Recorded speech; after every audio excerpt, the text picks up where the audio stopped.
Woohoo! Welcome to Spiritpreneur School, where spirited entrepreneurs connect.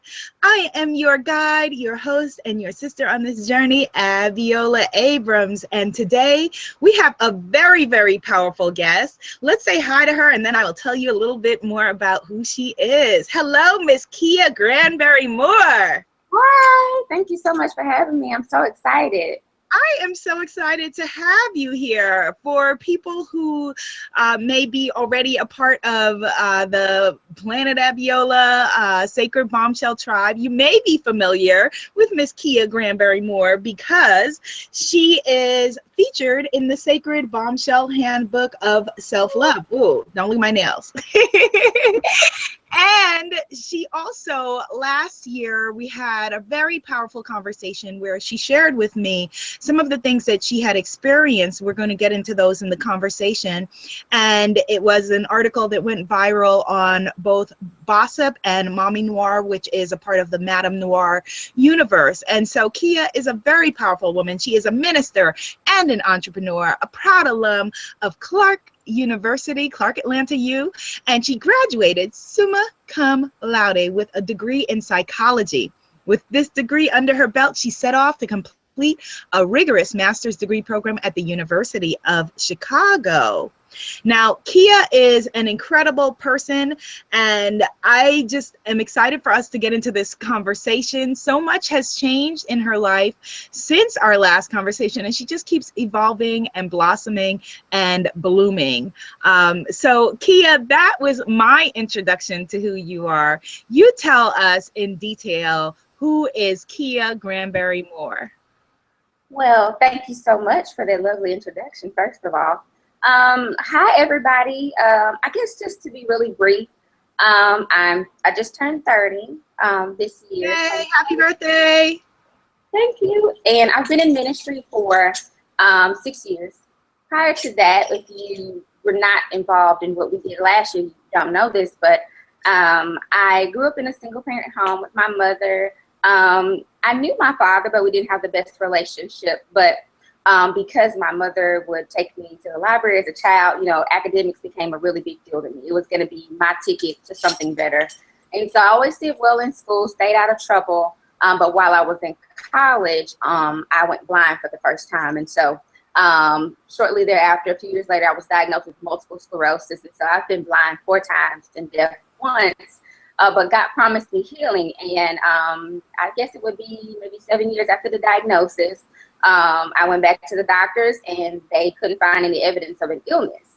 And so really, without getting into all the cool stuff that I've been able to do to work with celebrities and to do marketing and branding for mega churches and major brands, I think the coolest thing that I can share with you guys is that, I reached my lowest point unexpectedly, being diagnosed. And I didn't let that stop me. I trusted, that good was going to come my way. And one day when I least expected it, everything was restored. And so I go around the world kind of sharing that story, sharing my light, and just encouraging people that, you can hit rock bottom by your own fault or no fault of your own, but it doesn't have to stop you. I think that is just such a powerful testimony, Kia. And, I'm tearing up just thinking of all that you've been through. I mean, you shared with me before how you were in the car, with your girl, and you suddenly just went blind and could not drive. And, the things that you experienced, and you were able to create a healing in your life. And I know that for you as a minister, that there were times when you doubted your calling. I think this is very relevant because the people who are drawn to my work and drawn to this podcast are people who are healers, soul-based, heart-based entrepreneurs that have a calling, have a voice, have something they have to do in the world, and they feel, afraid for whatever reason. Can you talk about your experience in answering your calling as a minister? Oh my gosh. So this is the part that I love to talk about because I grew up in the Baptist church, sing with hymnals, the choir marches in the choir robes. My pastor baptized me, the whole nine. I love him, but he was extremely traditional. And so I accepted my calling when I was 24. And up until that point, I'd never seen a woman in his pulpit. And so I wrestled, Abiola, for a long time with whether or not God had really wanted me to do what it is that I was having dreams about. And, you know, I would have dreams about scriptures and see myself preaching sermons about things that I didn't even know. And I would open up the Bible and it would be exactly what I dreamed. And so I knew, you know, that these things were supposed to happen, but I didn't have an example. And so one day I told my pastor I needed to talk to him. And you guys, I literally went to his house every week for a year, cried in his office, and never told him what I wanted to say because I was so afraid that he would not honor what I felt was stirring inside of me. But on the day that I got the courage to share it with him, he just laughed and said I knew that the entire time. But it was important for my pastor for me to own who I am and not for him to give it to me. And so even that year of me wrestling was part of making me who I am, because I had to get to the point where I didn't fear people's opinion of me. I didn't fear whether or not someone would tell me that this was not what I was supposed to do or that a woman couldn't do it. And so once I got to that point, I was fearless. There have been many times, you know, as a woman where I've had to deal with discrimination, even amongst ministers and believers. But it's just something that you have to go through when God has called you to do something great, especially for those of you that are doing things that have never been done. You won't have an example. You may not even have a mentor who specifically does what you do, but because of the greatness inside of you, you can get through it, you can make it. And there are people who are watching you who need your example, so you can't afford to quit, not just for yourself, but for the people behind you. But you will most certainly meet challenges, but those challenges are nothing that you cannot subdue. Wow, that is so, so powerful because, you know, I know that for a lot of people, like they may not be in your exact situation, but there's so much for them to take from that a lot of people are afraid to step into their calling because they're afraid of exactly what you said. They feel like I don't have any role models who are doing what I do, or my family or friends may be like, you know, well, who are you? You changed. What happened? You used to be, you know, fun. You used to be at the club. You used to be drinking. That was me. I was a party girl. I dated party promoters. And so when God was showing me stuff, I'm like, surely you don't mean me. You know, like I was a good girl, but I wasn't a saint. And so, you know, that's part of, you know, recognizing the greatness inside of you, that there's somebody, you know, above us who created us, right? And because he created us, there are things in us that are greater than we can even comprehend. And so when he challenges us to do great things, it's not for us to become self-conscious, you know what I mean, or to become apprehensive, but it's for us to recognize that somebody sees something greater in me than I see in myself.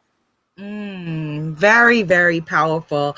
Now, I have to share with you, Kia, that, you know, when we had our conversation about a year and a half ago now, and, you know, it was on it was on my column on Mommy Noir and syndicated to Bossip, etc., that, you know, there were a lot of, you know, I hate talking about haters, but there were people who came out of the woodwork and were like, she don't look like no minister. That's not how a minister is supposed to look. You know, like people have all of these ideas in their head about who you're supposed to be. And I know that you started out, you know, in fashion and beauty, and we can see that as a part of your ministry and as a part of what you put forward into the world. Can you talk a bit about being your authentic self? I mean, this is who you are, you know, and this is who I am. And I love talking to other women who are authentic because I really feel like it does give other people a chance to be like, I'm going to be me with whatever I do. Mm-hmm.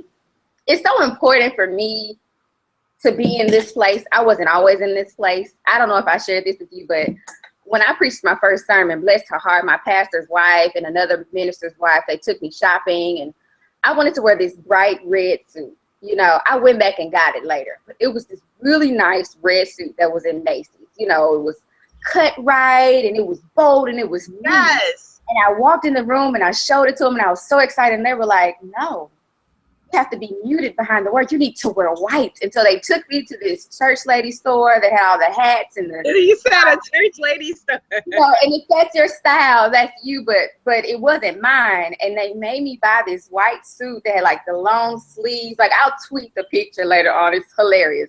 But it was like with the ruffled sleeves and the ruffled collar.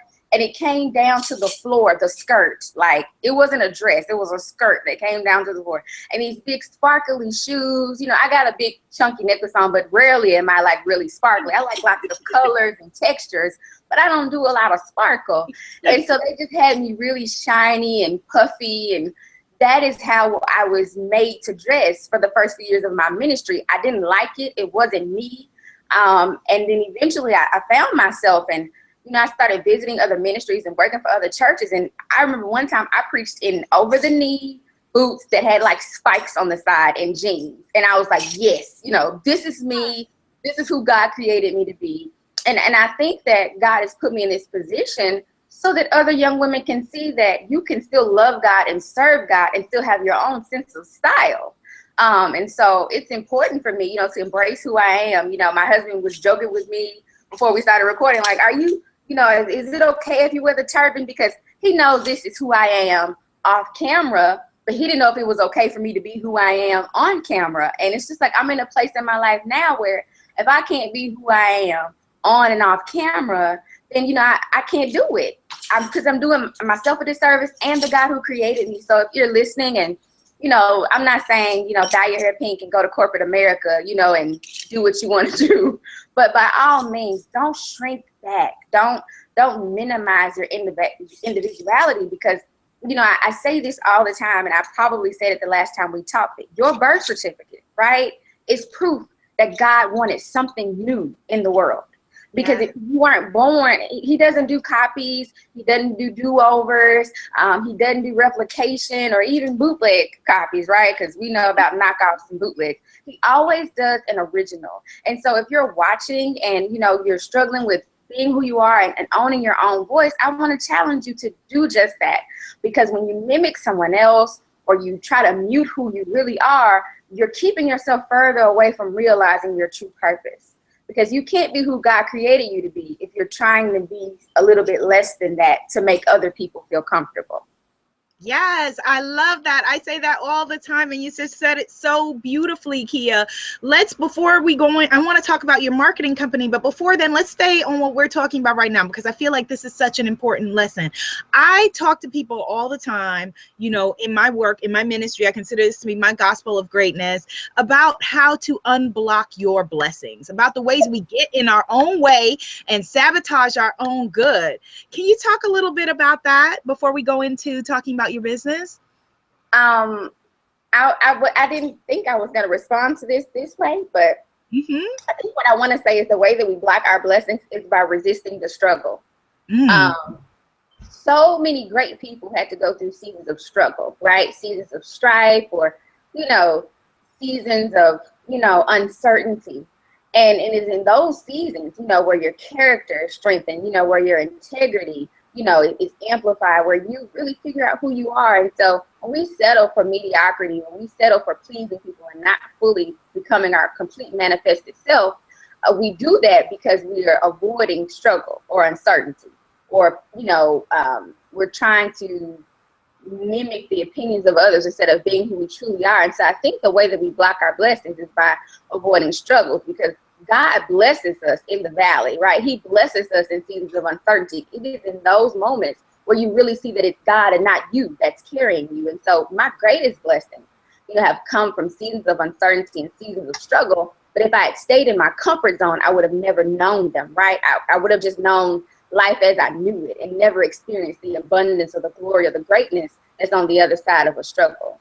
Yes, that's so important, because that comfort zone thing, that is it right there, that people want to feel like, okay, they want to stay safe, or they want to stay, well, this is the plan. This is what mommy and daddy thought that my life was supposed to look like. And so let me just try to do this. Let me just try to tiptoe in the safety, or like you said, you know, resist the fact that, you know, there are seasons in life, you know.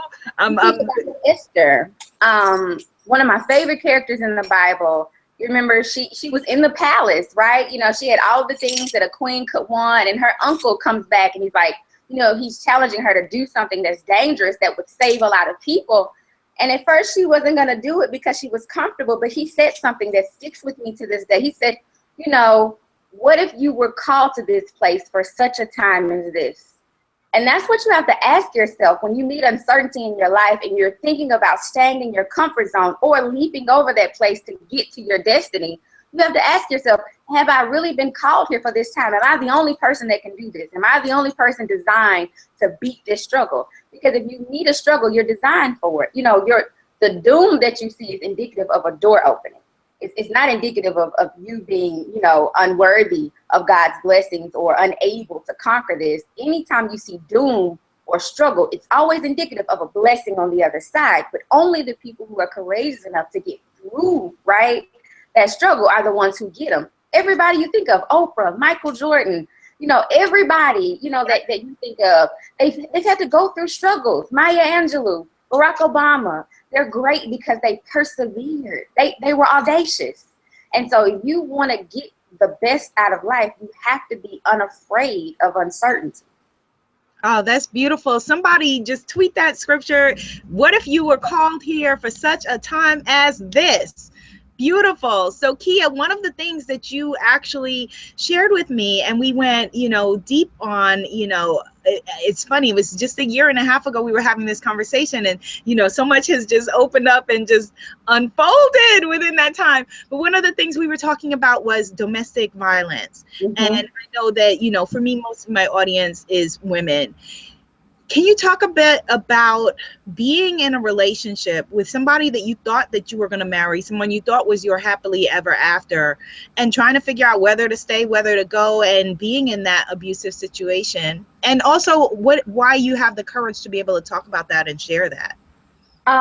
It's really funny because I actually just became a media partner for a celebrity who's doing a surprise event for domestic violence survivors, and so I've been kind of immersed in domestic violence awareness all morning. But it's important to me because, again, that whole, I'm tweeting it to you now, it's Esther 4:14. You know, he's challenging her not to remain silent. We have to understand that sometimes God chooses us for trouble, right? That it's not that we're being punished, but that he's choosing us for trouble because of the people who we have access to. And so in Esther's case, she had an entire kingdom who was watching her.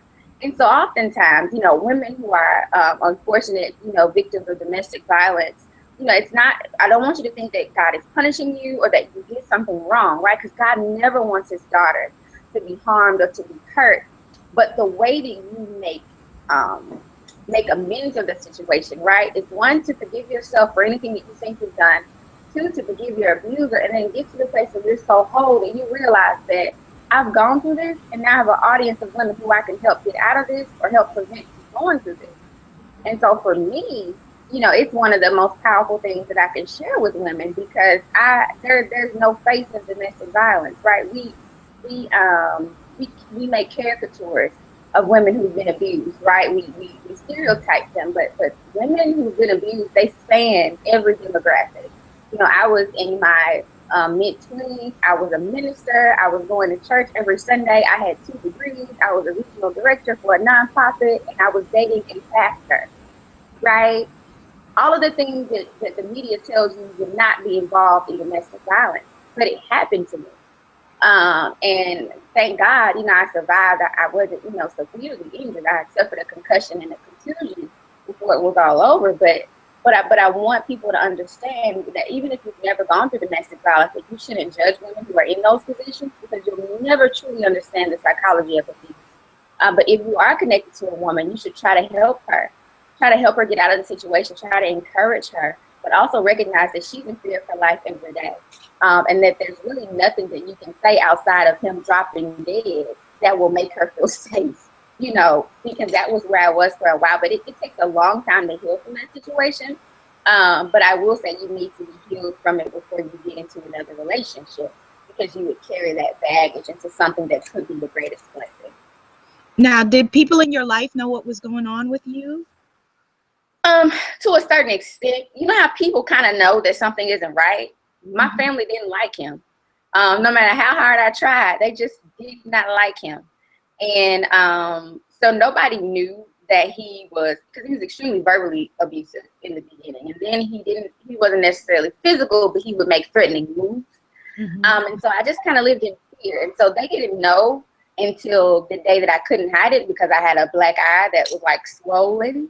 And, you know, they went with me to the hospital, but most women hide it. It's not until a woman shares it with somebody that she's ready to leave.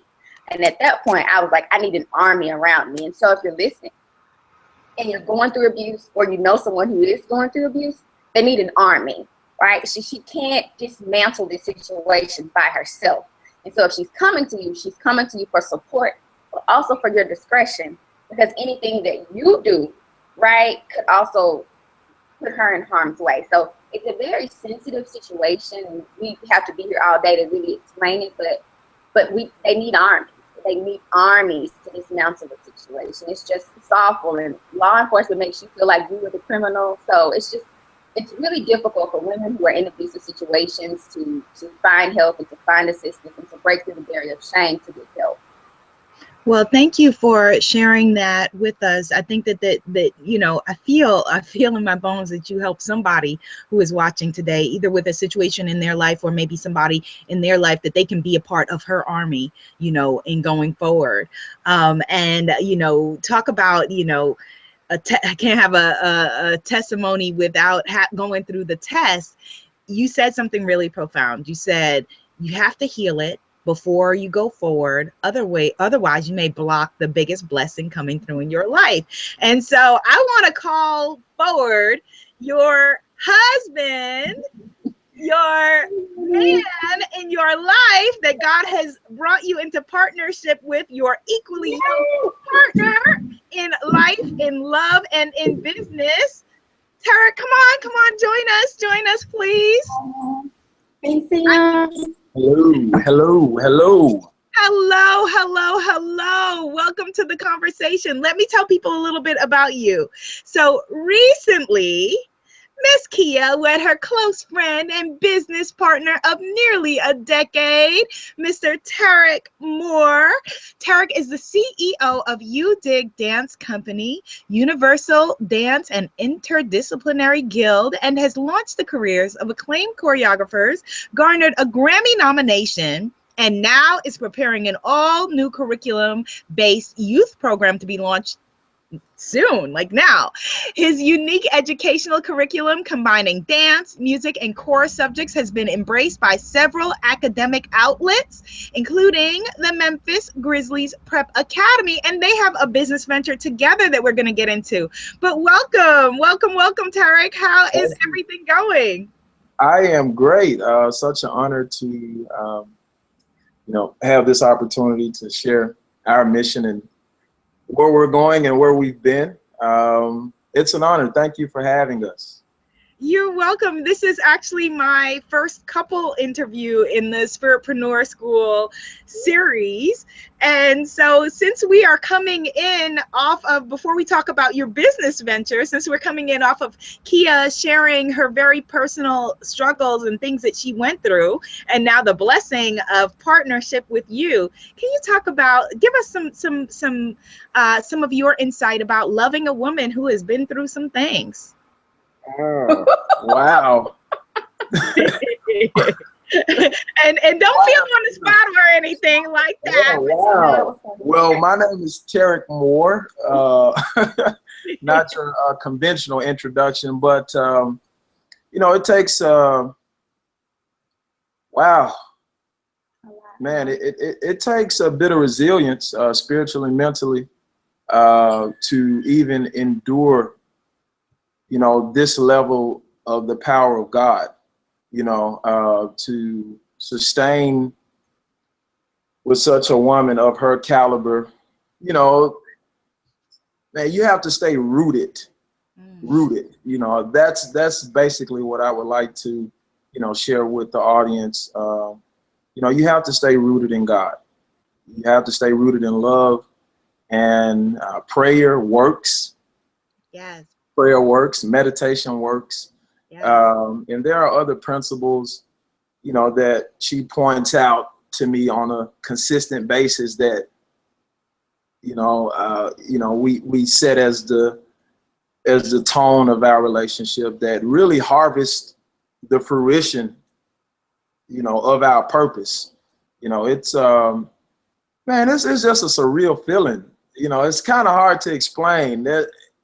but purpose overrides all of the norms that come with relationships.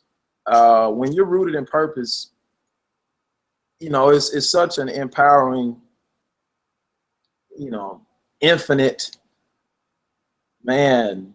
I think Just it's just an empowering infinite energy. It's an empowering infinite energy.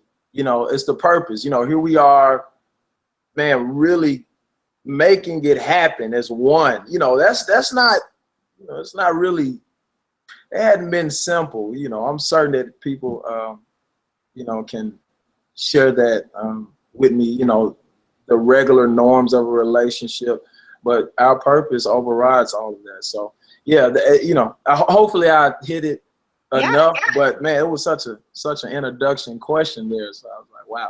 Yeah. No, that is a perfect answer, and I don't think that you know, were speechless or anything like that. That is so well said, and I know I can feel the energetic pings throughout everybody who is listening that you know, touched our hearts, and I think that is really profound. So thank you for that. And the cool thing is that you're partners not only in life and in love and in the spirit, but also in your business. And so one of the big venture that you have together is the Mowoko Group. And so I'm looking at your site, and it says, let us help you to carve out your dream and birth your vision. With nearly 17 years combined experience, our staff brings together a dynamic team of CEOs who have launched successful businesses, staffed companies, rebranded major organizations, and shifted cultures. And so can you both tell us about what this company is and what it is specifically that you do? Well, particularly with the youth development, we aim to help. Oh, the marketing piece. Well, well, of course we have an umbrella and then the subsidiary companies that come with it.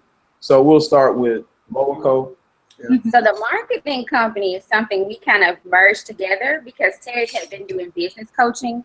You talked about his dance company. So for the past 10 years, he's had a very successful dance company. He says I brag on him too much, but you know, if you've ever seen like the Kia Soul commercial with those hamsters dancing, like yes, he picked those hamsters and trained those guys.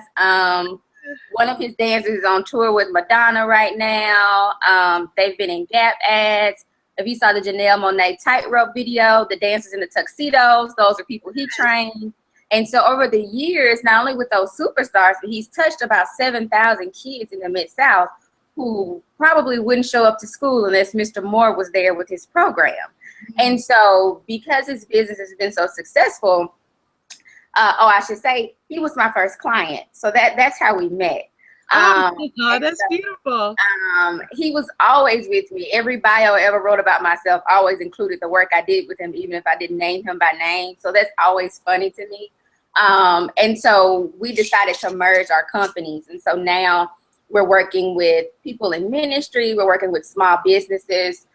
We're working helping small businesses grow their clientele. We're doing branding for public figures, but our passion, which is what he was going to talk about, of course, is our youth program. And I'm not sure if you're ready to go in that direction, but that's really, you know, like the biggest thing. So we've got the coaching and the marketing that we do from 9 to 5, and then from 5 until 4 in the morning, we're up working on figuring out ways, you know, to get grants and to raise money so that we can help more kids, because Memphis, the crime rate in Memphis is ridiculous. The dropout rate is ridiculous. And so Tarek and I were actually working for a program that was funded by the city of Birmingham when we first got married, and he came home one day and was like, we've got to go back home and help the kids who grew up in the same neighborhoods as us. And so we came back home and we launched Mowoko Teens, which is the teen version where we groom kids to own their own businesses, but we use dance as the caveat to get them in. Oh, beautiful. That's such a beautiful program, and it's based in Memphis.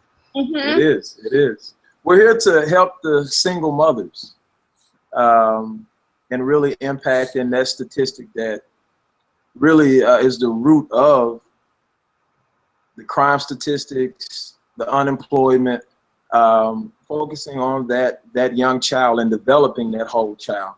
Artistically, you know, we're able to build that confidence, build that self-esteem, And once you build that relationship, then you can then introduce them to life skills, workforce skills.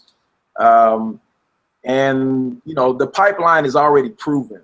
Again, some of the young people that I've had, you know, such a pleasure in giving them the skill set that they need to reach and achieve their dreams. So the pipeline works. It's just a matter of us now advocating to get more sponsors, grants, and donors to get behind results, you know, as opposed to, you know, what we've seen in the past, you know, for underserved youth. This should be a national program. That sounds really, really powerful. Yes. We're expanding slowly. Tri-state. We're looking at we're targeting Jackson, Tennessee, Nashville, Tennessee, Birmingham, Alabama, and Atlanta, Georgia. So we're incubating the program there. We're building partnerships. So region by region, we'll expand nationally with the program, but the MJ Urban Ballet program, which is internationally, you know, recognized on multiple levels, as I shared with the successful dancers. We already have that international impression, and now we're just looking to follow up with the entrepreneurship skills and life skills, you know, that other half that completes that child, and they go off and do great things. I love that. I think that this is really, you know, just a beautiful example of how, you know, Kia is taking her ministry and literally, you know, making it not just at the pulpit. Like a lot of people think that, you know, it's like, okay, when I'm in church, but your church is your life. You've brought, you know, and so you bring that to everything that you're doing. Is that how you would both describe it? Yeah, well, when you mention that, you know, I would like to connect it to when we got married. The ceremony was beside a body of water. Because we never shared that publicly. Yeah. Oh. I'm sorry. Yeah. He's so private, but whenever we get on camera, he spills the beans. Yeah. I'm on camera. So. Hey, but again, to expound on that, I do feel that there are spiritual limitations when just focusing on the pulpit. You know, God is the universe, and that should, you know, I would like for that to resonate for a second, to really empower anyone to take their faith to that next level, you know, that it's achievable, because again, we do have a world mission, you know, and that's the faith that we exercise daily. We exercise it outside of the pulpit, in the world, in the middle of what needs to be, you know, how we need to save these lives, and, you know, how we need to bring them to Christ and ultimately build them up, you know, to produce inside of the kingdom instead of just standing inside of the kingdom. You know, you got to produce. Jesus produced. You have to produce. You know, it's such a funny story too, because, you know, I mentioned that he was my first client. Well, when I got into ministry, God told me very clearly, you know, you need to separate from all of your clients that aren't ministry right now, and I need you to help me build up the church. And so I knew when he said that would mean that I'd have to release Tarek's company, because they were, you know, a dance company that didn't really do anything in the church. And Abiola, I was so heartbroken. I'm like, no, God, I'm not doing it. You know, we weren't dating. We were both in other relationships, but I was so passionate about what he did, and I knew it would hurt him. So I was so nervous, Abiola. I sent him an email like, hey, can't do this anymore. You don't have to pay me. Best of luck. And he was so mad at me, but the funny thing is, the site where, I mean, everything worked out. We became friends, worked together, and, you know, fell in love and got married. But actually, he proposed to me 3 years to the date that I sent that email. And we didn't know that until after the fact. But it showed me that when you do, I may not have handled it the right way, but my heart was in the right place. When you do what God has told you to do, he'll always restore things, right? And bring things back together. And so now one of the sites where we have a mobile co-teens program is literally, I kid you not, on the spot of ground where he and I worked last before I sent that email. Oh, And wow. that last day that we worked together was the day that I caught my attacker and began to separate things. So were it not for us working together, I wouldn't have even been in the area to see what I needed to see to walk away. And Mm. so it's really, God is amazing, right? And so to hear my husband, right, while we're on this on this video. And I love hearing you say my husband, because I've known you through all the stuff. And so I know. And so to hear him say, that we've got to bring these kids to Christ, and to hear him say, we have to work like Jesus, and to know that God made me separate from here years ago because his focus was, he was a believer, but his main focus was dance and not necessarily ministry of some sort. It was always ministry, but it wasn't necessarily focused on Christ, right? It was great. They were doing great work, but it wasn't technically ministry. And so to hear him now, be so ministry focused on his own, right? Mm-hmm. It's just an amazing, amazing feeling to know that, when you let God do what God needs to do, he'll do it so perfectly that you can't deny it. Yes. Oh, that's beautiful. Somebody tweet that out. That is beautiful. And so, wow, that's beautiful. That is beautiful. You two together, the glow and the energy. And I know you have heard this before, but the light around you is just so blindingly bright and beautiful. And just my heart is just like, So let's talk about the marketing piece. If somebody is watching this and, she is building a company, because that's the primary audience, spirit-based, heart-based, soul-based entrepreneurs who are answering their calling to build, a business. How would you recommend that they go about marketing themselves? Like, how do you work with a client? They've come to you, and let's say that they are a fashion designer, Kia's previous work. So if they come to you and they have a business, and they say, I don't know where to begin. This is what I do. What do you recommend? What are the steps? This is Drill Sergeant. I'm going to let him talk. He's like, okay. It works. I'm a little bit softer now. Yeah. Well, first and foremost, to connect with any entrepreneur or small business owners. I posed the other day to Kia that we should redefine what an entrepreneur and a small business owner is, because there are different dynamics when in being an entrepreneur and a small business owner. Operations are of the utmost importance when you're a small business owner. An entrepreneur it's a mentality, it's a mindset. And but not to get too deep into that, but over into the No, you can get into that, because I think that that's an important piece. When I give talks, I talk about that all the time, that it's a specific mindset, that it's, that there are people who, may be working on something and they're like, they can't break through and they're trying to, and it's like, well, are you an employee or an entrepreneur? And there's no judgment with either one, but it's a very specific thing. So please go ahead. Were you in here when I was talking about that? No, struggle and uncertainty. Like, I think that's what separates. That fearlessness that you have to have.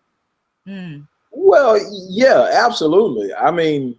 He's more fearless than me. Yeah, like that's a formula. That's a formula to become, fearless and courageous and audacious. There's a formula to that. That's experience, that's perseverance, that's resilience, and so on. And then you're able to embody what it takes for that entrepreneur, small business owner walk. So I encourage anyone that has just launched a venture or leading into, is that you should plan for the first 3 to 5 years minimal planning is key. But now to hop back over into what entrepreneurship, comparing that to small business owner. Entrepreneur,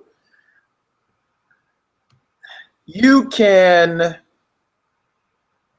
be an entrepreneur at so many levels. If you're looking to generate revenue, there are tons of revenue streams that you can tap in on. all day. But again, there's a mindset that you need in order to, well, there's a detoxing that needs to happen mentally in order to understand, you know, all of the many facets of entrepreneurship. Now, again, that's a mentality, how to connect, how to generate dollars, how to use resources, how to bring resources and networks together to generate revenue. You know, that's all entrepreneurship. Now, a small business owner, a product, a service, you know, a product, a service takes an operation. If you're looking to have employees, as well as, well, I would just like to stay there. You know, I get real excited. I get overly excited. He's about extremely business, passionate man. about the difference. Yeah, He's like, this is not a small business. This is just entrepreneurship. There's no product, you know. Yeah, it's that supplemental income. Now, here you are, you're selling products. Give me one of the lines. Mary Kay. Mm-hmm. You're selling Mary Kay. We love you, Mary Kay. Yeah. People. Well, again, oh, absolutely, man. Such a man. That's a very respect. Yeah. Much respect in that regard. But no, again, if you're generating supplemental income, and it's just supplemental, then you're an entrepreneur. You know, that next phase is small business ownership, and now you've chosen an industry to, you know, gain a percentage of that. And there's an operation that has to come with that. Now, to reconnect to where we were, you know, it's delegation. There's an organizational chart that needs to be there. It's a day-to-day operation from 9 to 5. You know, ultimately, some people assume that when you're a small business owner, you don't have a job anymore. You know, you have a job. You know, it's an operation, and you have to execute. You have to execute a model. You have to first build it, tweak it, and then execute with that model to generate the bottom line. And if you, well, one thing that has to be really mastered is delegation. And that's when Moaco Creative Group comes in, of the marketing leg. When being a small business owner, you have the CPA, you have human resources, you have the sales component, all of these legs that come in a normal organizational chart, and then you have that monster of marketing. Let's talk about that. Let's talk about that, Tara, because I know that, you know, some of the things that your company that you do very well. You know, you do branding, rebranding, brand refreshing, and brand management, press kit development, biography content development, social media strategy and implementation, you know, the graphic design, the whole thing. So if somebody comes to you guys and she has a new business, walk me through, like, what the steps, how does she brand and market her business? So really, everything that we do is tailored to the client. And so we've got like a questionnaire that everyone fills out. And then we start off with consultations. We want to do what's best for the client, and for their budget. So Tarek and I know what it's like, right, to have $1 in a dream, right, and to not have a lot of money to do everything that we want to do. Yeah. And so because we've had years of experience to learn how to manage that, we approach people in several different ways. And so for some people, it's like, let's get you a banging social media campaign because you can't afford, you know, a lot of anything else. But for other people, you know, we can expand it. So it's really determined by the person's mission, determined by their budget, and also their level of seriousness. Because I was joking earlier about him being the drill sergeant, but he's not going to work with you if you're not really serious. And that helps me because I spent years working with people who weren't serious, who didn't have large budgets, and I was like killing myself, you know, for peanuts. And then Tarek and I got married, and he was like, no, I'm not gonna do that. Well, yeah, I built my company up to 250K in sales, 250,000 in sales. So for those entrepreneurs that are struggling, you know, with that launching, grassroots process, there are strategies that can help you turn dollars. And we can share those strategies. Share 3 things that if somebody is looking, she's in Chicago or Oklahoma or wherever, and she may not have access yet to, the Tarek and Kia Morocco next level. What can she do? What are 3 things she can do today? I think she needs to first define who she is, right? What she offers. Decide what makes what she offers and who she is different, right, than anyone else. But then also, I would advise, if I had to choose a 3rd one, she needs to decide how she's like other people. Because the way that you win in the marketing game is to know who you're most like and who you're most different, so that you can take what you know about both of those things and craft your unique niche. And so, if you want to sell hamburgers, that's fine, but you need to know what McDonald's and Burger King and Five Guys are doing, right? But if you decide you want to make a nacho burger that nobody is selling, then how can we make that great? How do we make that appealing to people? But it starts with defining who you are. I meet so many people who have been in business for so long, who have logos that have nothing to do with their business, who are doing marketing campaigns that have nothing to do with what they want to do, and they're all over the place. It's so important that you find out who you are and find that one thing and stick to it, right? I know that sounds crazy because we've got a teen program and a marketing company, but it's 2 of us.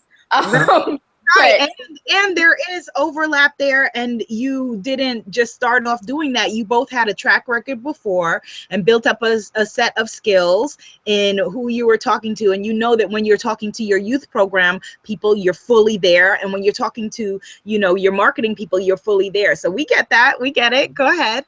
So 1, build your niche, and then determine your target market, your demographic. Look, just 3 list. You have target your consumer. Okay, target your consumer, target your market. Who's going to buy the chocolate chip cookie? Who's going to buy a shoelaces? Who's going to buy that? And list those 3. Whatever your product is, go and do research and development. So many entrepreneurs over the years take research and development for granted.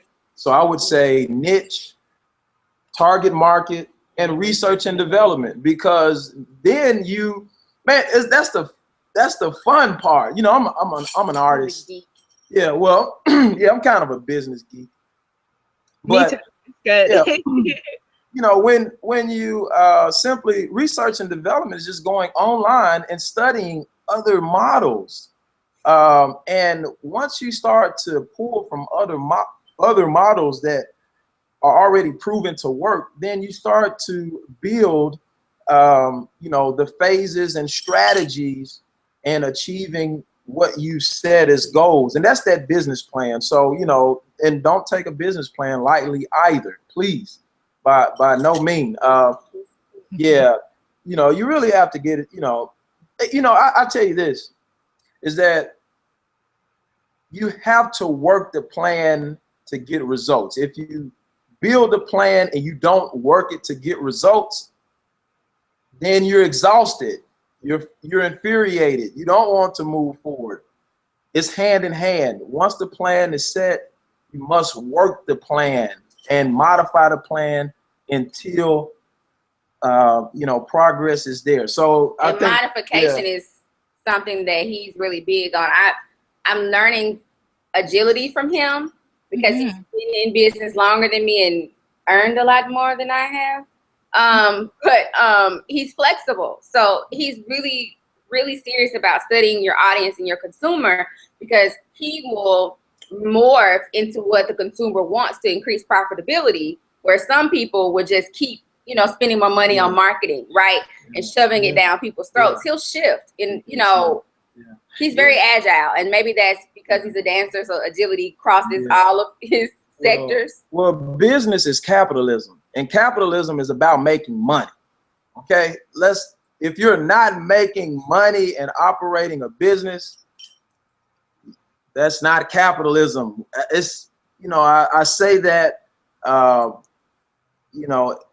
say that because it seems that sometimes that key principle is not understood. You have to generate money. There's a way to generate money. So what was the first one? Establish your niche, determine your target demographic, your market, and then the other half of that, how to reach the market. Yeah, we know that your budget is low. We understand that you have 20 bucks, that you have 50 bucks. It's okay. I got to $250,000 a year from zero. Literally. Zero. Okay. But I did do a capital investment. I had about 20 grand coming in and I went broke quick. Okay. Very, very quick. But you know, I've been an entrepreneur since you know, my teenage years. So there's a lot of experience, strategies, and experience that I know that's proven to work. So again, niche, target demographic, how to reach that target demographic. 3, what do we say for 3, honey? Research and development. Research and development, and 4, the business plan. Oh yeah. Yeah, the business plan. And you know, that will conclude it. Can you tell he was a teacher? Because he's I love it. No, but that's good. That's what people need, like a clear, like, okay, A, B, C, D, like that's really, really helpful. And I have to tell you both, I love this conversation because one of the new programs that I have coming up is around abundance and spiritual abundance. Can we talk about that? Because, you know, it's really, this conversation is really powerful because it crosses a lot of sectors that make people uncomfortable, which is good because you have to get out of that comfort zone. People get it twisted and we grow up with all these things in our head. Money is the root of all evil and all of these things, and don't realize that abundance is our birthright. Abundance is our birthright. So let's talk about love of money is the root of all evil. Money is a blessing. Let's talk about getting comfortable spiritually with money, because this is an issue that I know that I had in the past, you know, feeling like, okay, well, I can't charge people, or, you know, my family has been in the empowerment business for decades, for generations. My, you know, great-great-grandmother was a midwife. My grandparents on both sides were farmers. My father is a minister. And so there were a lot of issues that I had around this. Let's talk about it. Well, to start with, it's very common. Did either of you ever have these issues, or did you both come in already knowing, okay, abundance is my birthright? No, well, I had to, you know, first detox the hand of oppression. You know, the hand of oppression is very thick within our mentalities, and once you detox that, then I know that the power of you will reach a new height in the power of God, which is your spirituality. It will, you know, my spirituality is what, babe? I don't know what to say. I'm listening to you without distraction. No. I was just trying to get a word there.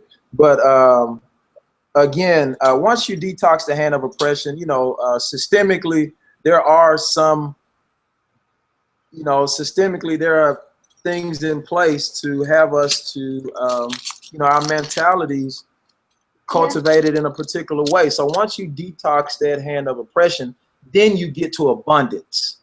Then you can see, you can, you know, feel your way out to get there. But how do you detox the hand of oppression? That's another conversation in itself. But and that's what we do with Moaco teens too.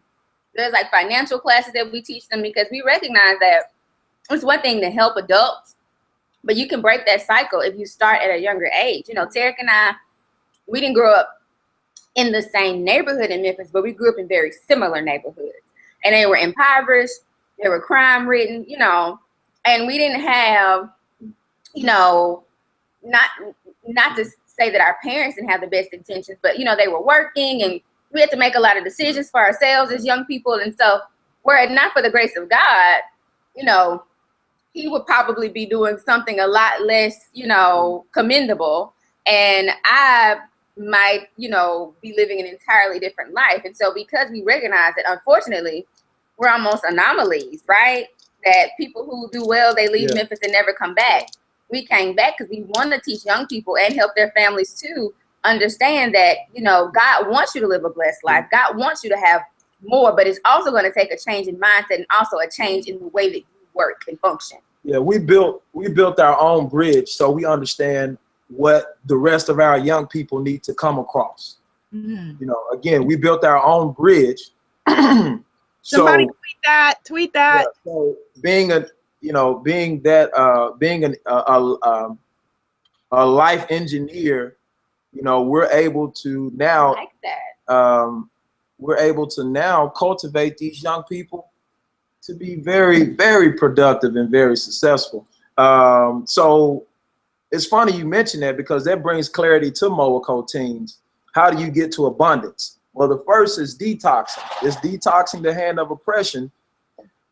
And, you know, detoxing is walking out on that water, you know, like being in that uncomfortable area where you have to keep calling on the power of God. So you have to keep calling, because it's like, yo, this is God, come on, God, let's get this done together, because this is quite another challenge. And if you don't keep challenging yourself, you become complacent. You know, it's like, yo, you know, and the list goes on. So Monae Teens, you know, is one avenue for young people. And you know, particularly we focus on young people because, you know, us adults, you know, we tend to, you know, settle in our ways, you know, but I do want to encourage any adults to start to challenge themselves, walk out on that water. You know, I want to break this down real quick for the entrepreneurs. Here you are, you know, yearning to transition from, you know, that job into that career or that company you would like to own. And you have to get that entrepreneur mentality of you just simply generating the same sum of dollars in that same hourly wage, in that same framework that you already work in, you know. And that's a challenge. I'm giving you a challenge. You have to now challenge yourself to say, okay, if I make $80 a day, that means that I have to sell 40 hot dogs at $2. Okay, all right. Well, you reach 40 in the first 6 months. Now, see, that's a lofty goal right there. That's what I share with entrepreneurs all the time, because you have to respect self.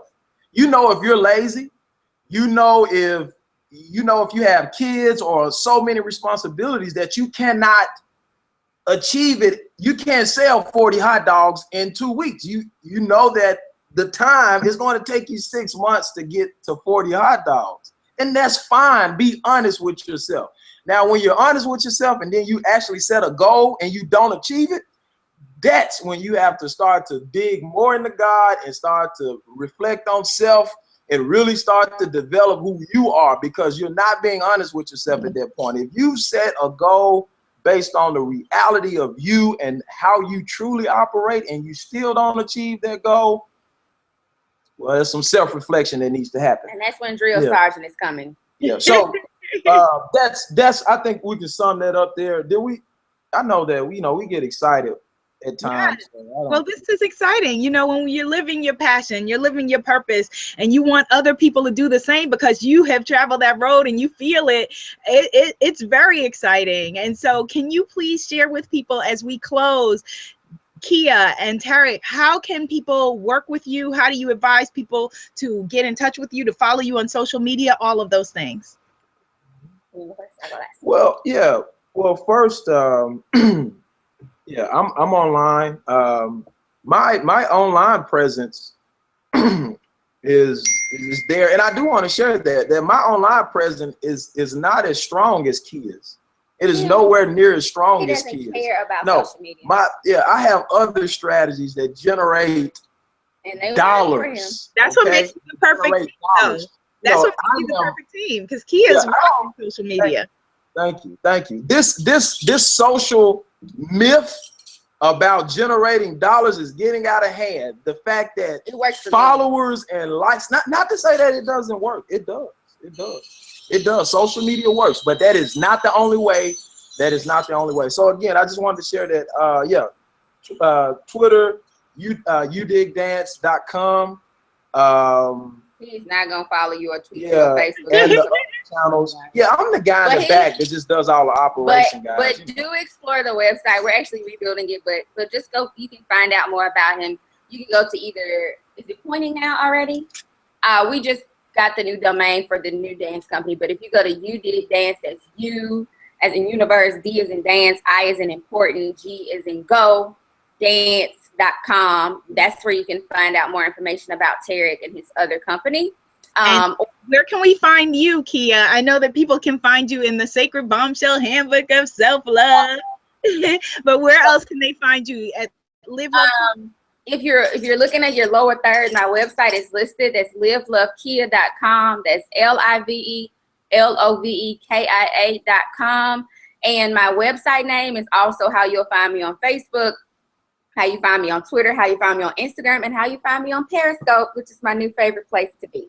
Beautiful. So Live Love Kia. Live Love Kia. And I just want to shout out some of the people who were playing with us today on Twitter. Thank you to Mimi5383. Thank you to Megan and Rebecca. Thank you to Lou Bay 225. Thank you to Adebayo. Thank you to Walker. Thank you to, did I get? And Tarek was the star of the show. All of these tweets are about him. And thank you to Felicia and at Color Me Privy.